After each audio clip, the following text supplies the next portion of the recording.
दोस्तों नमस्कार। क्या मामा के चक्कर में अब मोदी नहीं फंसेंगे?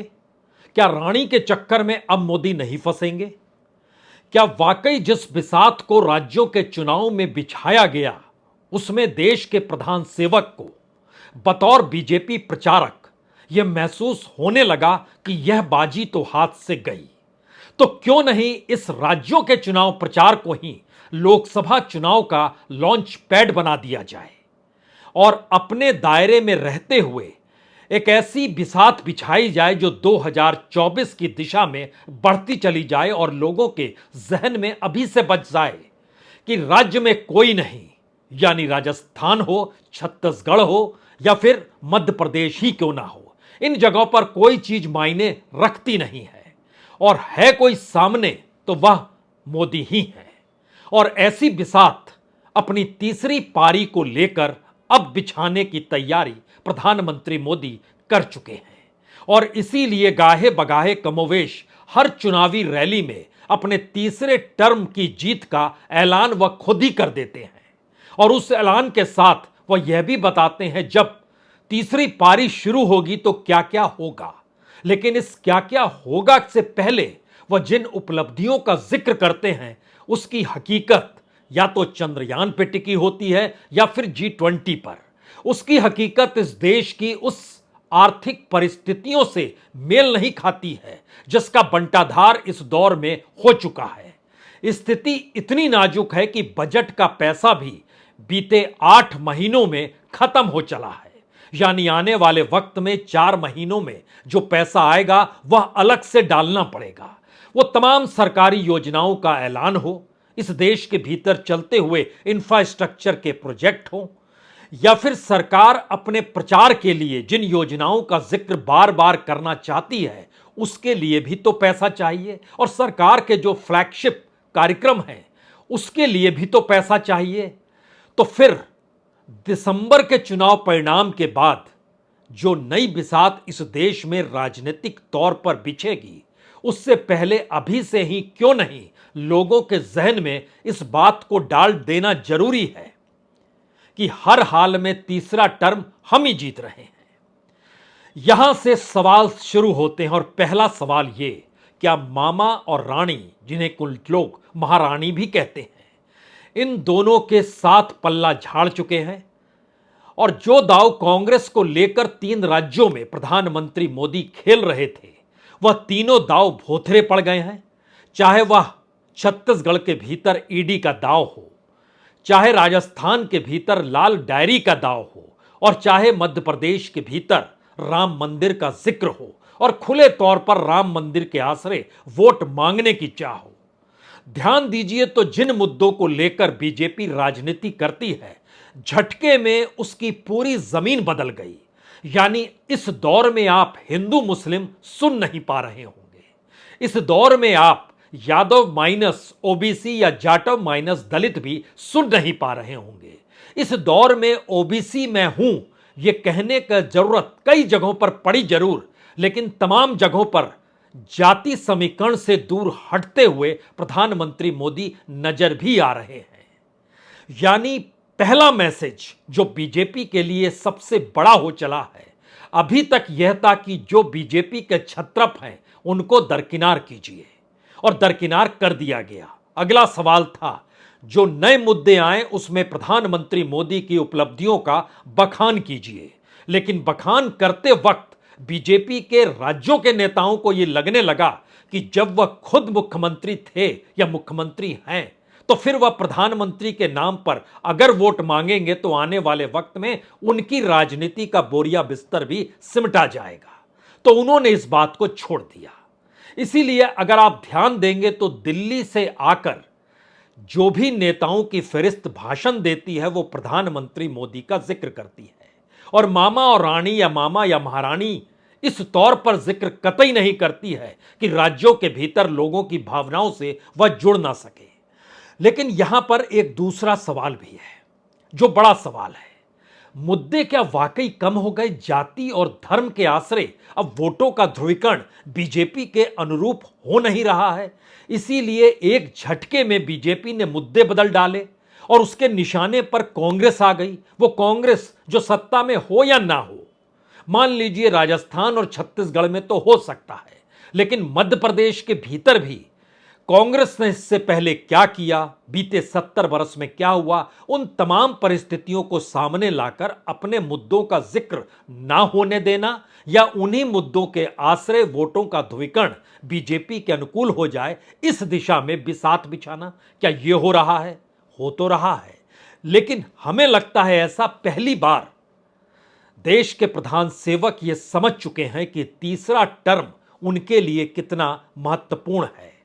और महत्वपूर्ण इसलिए है कि जो बड़ी तादाद में इस देश के कॉरपोरेट हो या इस देश का वह आम शख्स हो जिसने प्रधानमंत्री मोदी के नाम पर सब कुछ दांव पर बीते 9 बरस में लगाया है, अगर एक झटके में 2024 में सरकार चली गई तो उसके बाद उनकी कौन सी परिस्थिति होगी और संयोग से दांव पर लगाने वालों की कतारों में इस देश के नौकरशाह भी हैं और सिस्टम से जुड़े हुए राज्यों से लेकर केंद्र तक नौकरशाहों की एक पूरी टीम है।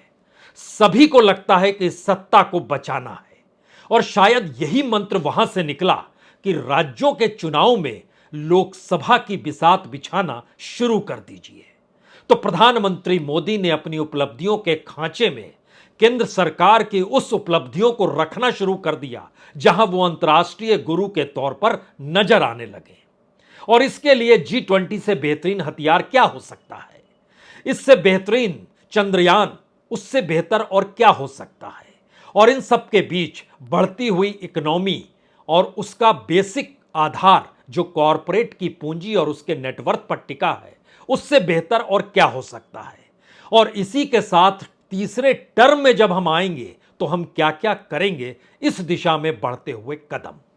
लेकिन एक क्षण के लिए जरा केंद्र की उपलब्धियों को अभी से बताने की जरूरत क्यों पड़ी और दिसंबर के बाद केंद्र की उपलब्धियों को भी बता पाना देश के प्रधान सेवक के लिए कितना मुश्किल हो जाएगा या बीजेपी कैसा प्रचार करेगी, हमारी टीम ने इस पे काम किया। उसने कहा कि इस बात का जिक्र जरूर कीजिए कि दरअसल जितनी भी सेंट्रल गवर्नमेंट की जो स्कीम है या सेंट्रल सेक्टर की स्कीम कहते हैं जिसका बजट में जिक्र किया गया, उसमें जो पैसा एलोकेट किया गया वह 7 से 8 महीने में वो पैसा या तो खत्म हो गया या लगभग 80-85% पैसा खत्म हो चुका है।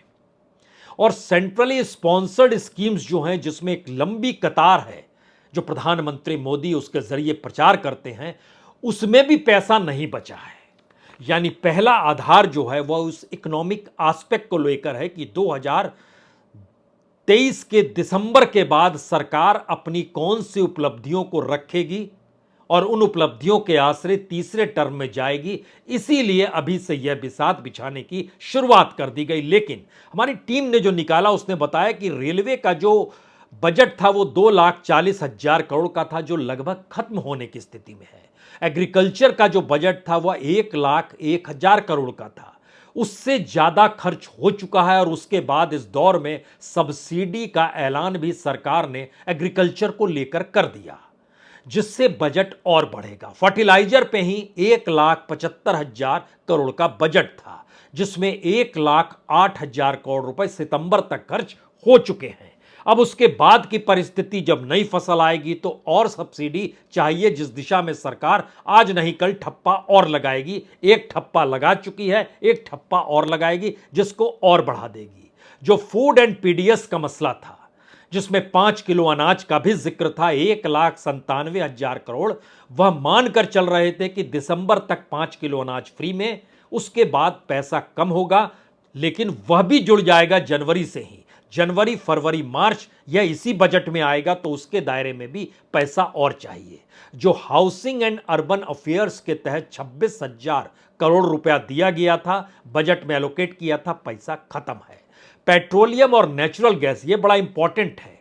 इसमें सरकार की जान रूस यूक्रेन युद्ध ने बचा ली क्योंकि पहले 6 महीनों में लगभग $3 बिलियन से ज्यादा यानी तकरीबन 27,000 करोड़ का लाभ भारत सरकार को इसलिए हो गया क्योंकि रशिया सस्ते में तेल दे रहा था।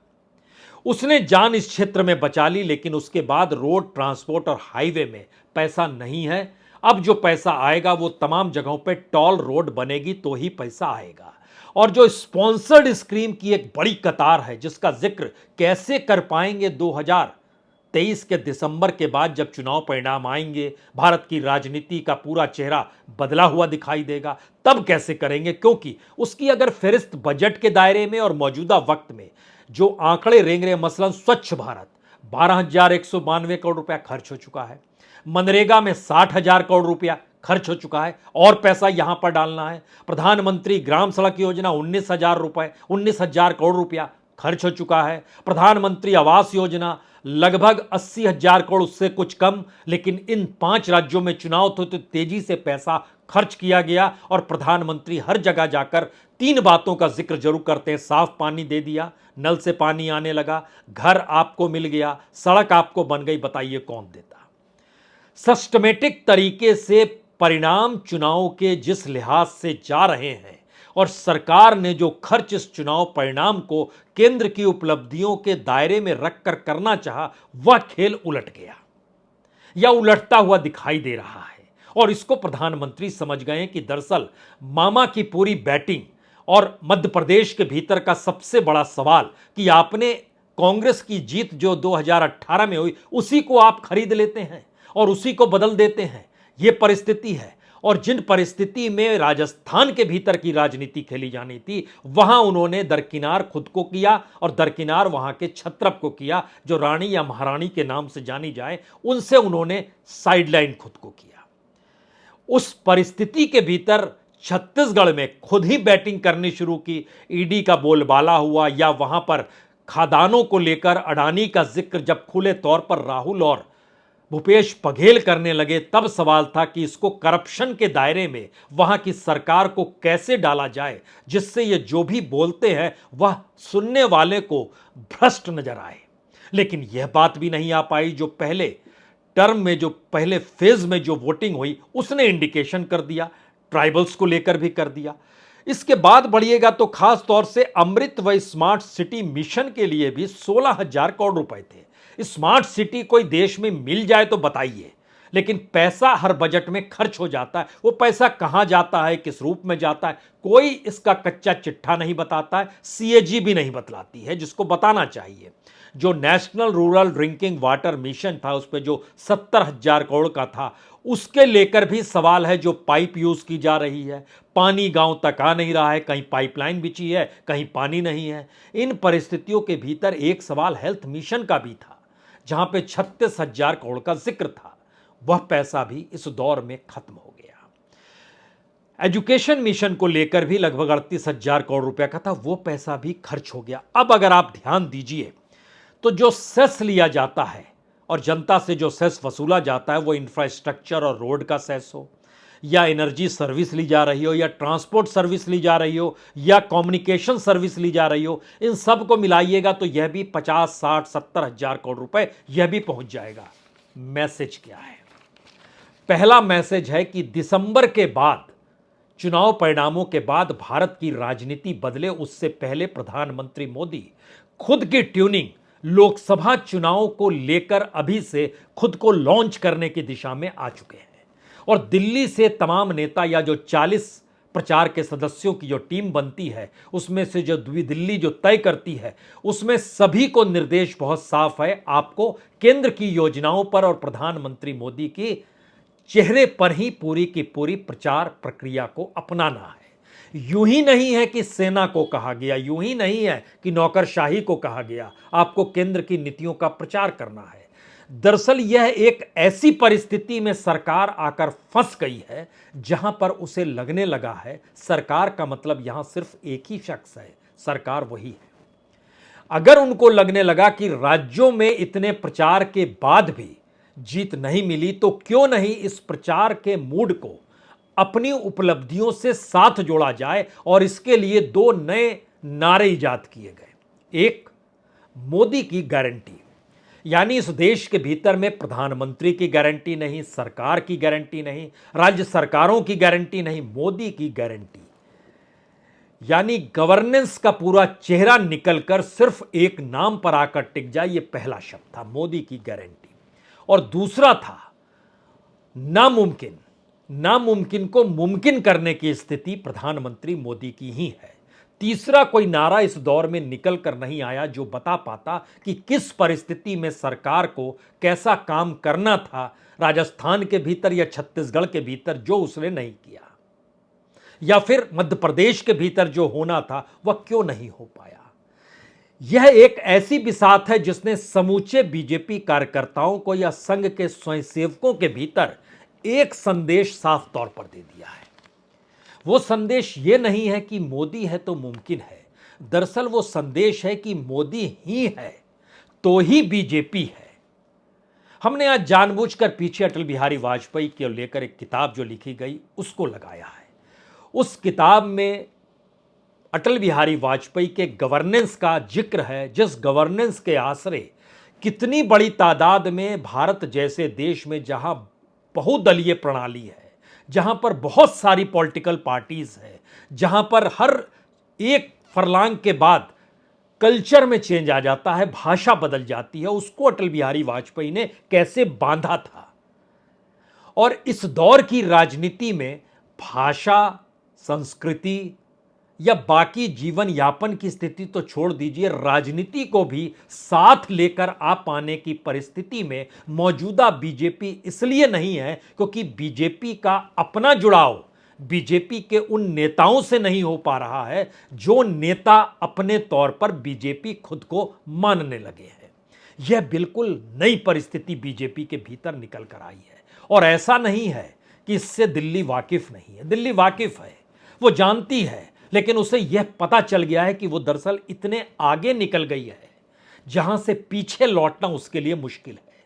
और इस दौर में यानी बीते 9 बरस में जो जो नारे दिए गए, जिन तरीकों से राजनीतिक लड़ाइयां लड़ी गई, अब उसमें किसी भी तरीके का समझौता अगर होगा तो उसमें लीडरशिप यानी सरकार जो है वो सॉफ्ट नजर आने लगेगी। तो सरकार को सॉफ्ट होना नहीं है, लेकिन यह किसी को पता नहीं था कि राज्यों के चुनाव आते आते हिंदू मुस्लिम वाला मामला जो है वो काफूर हो जाएगा, यानी हिंदू मुस्लिम के आश्रय वोटों और वो का ध्रुवीकरण नहीं हो पाएगा। यह जानकारी बीजेपी को नहीं थी और यह जानकारी संघ को भी नहीं थी कि ऐसी तेजी से होगा। इसलिए आप ध्यान दीजिए, किसी भी राज्य के चुनाव में मुस्लिम और हिंदू वाले शब्द गायब हैं। और यह भी जानकारी नहीं थी कि जिस ओबीसी के कांधे पर सवार होकर प्रधानमंत्री मोदी सोशल इंजीनियरिंग अपने हक में करना चाहते हैं, उसी के कटघरे में इस दौर में बीजेपी को लाकर खड़ा कर दिया जाएगा। ऐसी स्थिति भी नहीं थी, लेकिन यह स्थिति भी आ गई। अब सवाल जो आखिर के 3 सबसे महत्वपूर्ण सवाल इस दौर में प्रधानमंत्री मोदी या प्रधान सेवक देश के या फिर बीजेपी के सबसे बड़े प्रचारक या सबसे बड़े चेहरे को लेकर है, वो पहला सवाल राज्यों के चुनाव से जुड़ा हुआ नहीं है बल्कि तीसरे टर्म से जुड़ा हुआ है। क्या वाकई इस देश के भीतर में ऐसी स्थिति उस प्रधानमंत्री की आ गई जिस प्रधानमंत्री ने अपनी लोकप्रियता अपने उन कामों और अपने ऐलानों के जरिए की जिसके जरिए यह देश अभिभूत था। और अब संकट यह है कि हम क्या नाम लें और अपने नारों में किन चीजों को जोड़ें। यह चीजें गायब हो गई एक झटके में, और इसीलिए अब नया नारा यह है कि निशाने पर सिर्फ कांग्रेस को लेना है, स्थानीय बात नहीं करनी है, लोकल मुद्दों को नहीं छूना है, अपने ही छत्रपों को साथ में नहीं रखना है, खुद अपने बूते कैसे आगे बढ़ सकते हैं। और आप ही एक चेहरा है जिसके आश्रय पुरानी तमाम पारंपरिक परिस्थितियां जो रही चुनाव को लेकर उसको दरकिनार कर देना है और एक उस राजनीति पे बढ़ जाना है जिस राजनीति पर सवार होकर 2024 के मैदान में आपको कूदना है। यह बिल्कुल राजनीतिक तौर पर नई स्थिति सरकार के सामने है, जिसका अंदेशा बीजेपी को था नहीं, जिसका अंदेशा शायद मोदी और शाह को भी शुरू में नहीं था कि ऐसी स्थिति होगी, लेकिन ऐसी स्थिति बनते बनते बन गई। दूसरा सवाल, बीजेपी का जो पूरा कार्यकर्ताओं का कैडर है और जो स्वयंसेवकों की टीम है, क्या उनके भीतर भी ये सवाल अब गायब हो गया कि राज्यों के भीतर जो उनकी ट्यूनिंग राज्य के नेताओं से होती थी, जो कद्दावर नेता होते थे, अब उनके साथ कोई ट्यूनिंग उनकी नहीं और कोई ट्यूनिंग बनाने की जरूरत भी नहीं है। यह दूसरा संकट सामने आकर खड़ा है और इस मुश्किल हालात में यकीनी तौर पर उनके सामने कोई दूसरी धारा दिखाई देती नहीं है। तीसरी परिस्थिति, अगर बीजेपी का पूरा कैडर, बीजेपी का संगठन, संघ का स्वयंसेवक, पूरी टीम, राज्यों के भीतर का कोई कामकाज का जिक्र नहीं, नेताओं का जिक्र नहीं और सारी परिस्थिति एक झटके में अगर प्रधानमंत्री मोदी के इर्द गिर्द आकर खड़ी हो गई है, तब आपके जहन में सबसे बड़े दो ही सवाल होंगे। तो क्या अब किसी नेता को कोई सुनना नहीं चाहता है, कोई दिखाना नहीं चाहता है? आप खुद आजमा के देख लीजिए, किसी भी नेता की रैली में कितने लोगों की मौजूदगी होती है अगर वहां मोदी की मौजूदगी ना हो तो। और अगर मोदी की मौजूदगी होती है तो वहां पर रैली में लोगों को लाने के जो तौर तरीके हैं वो उस जगह भर से नहीं होते हैं। ऐसा नहीं है कि देवास में रैली हो रही है तो देवास के लोग हैं, जी नहीं। मध्य प्रदेश के लोग हैं, जी नहीं। वो छत्तीसगढ़ के भी आ सकते हैं, वो राजस्थान से भी आते हैं। यानी एक ट्रांसफर ऑफ लोग जो हैं वो रैली के लिए किस तरीके से इस पूरी परिस्थिति में इन तीन राज्यों के इर्द गिर्द समाये हुए हैं। तेलंगाना में तो वो पकड़ा जाते हैं, लेकिन इन तीन राज्यों के भीतर इनके मूवमेंट्स जो हैं बहुत तेजी से हैं और इसका भी एक बजट है और वो बजट बीजेपी का बजट है और वो बीजेपी का बजट कॉरपोरेट का पैसा है और वो कॉरपोरेट का पैसा इस दौर में बीजेपी की जीत हार को लेकर साख पे लगा हुआ है और संदेश हर किसी को दिया जा चुका है कि क्यों महत्वपूर्ण है तीसरा टर्म और उसके लिए कितनी बड़ी तादाद में पैसा चाहिए होगा। और उसकी शुरुआत 6 नवंबर को जब ऐलान हुआ कि अब इलेक्ट्रल बॉन्ड फिर से खुल रहा है तो पैसे की आवाजाही बहुत तेजी से शुरू हो चली है। कितना पैसा आएगा ये हम आपको 20 तारीख को बताएंगे, जब सारे बॉन्ड खरीदे जा चुके होंगे। बीजेपी के हक में कितने होंगे यह पता लगाकर तब आपको बताया जाएगा। लेकिन उससे पहले का एक ही संदेश है, राज्यों के चुनाव लॉन्च पैड हैं लोकसभा चुनाव को लेकर, प्रधानमंत्री मोदी को लेकर, उनकी उपलब्धियों को लेकर, उनकी छवि को लेकर। वही छवि जिस पर सवालिया निशान आरएसएस ने यह कहकर लगाया था, अब इस चेहरे के आसरे चुनाव जीत नहीं सकते हैं, तो चुनौती मोदी आरएसएस के उस बयान को भी दे रहे हैं। बहुत बहुत शुक्रिया, बहुत बहुत शुक्रिया।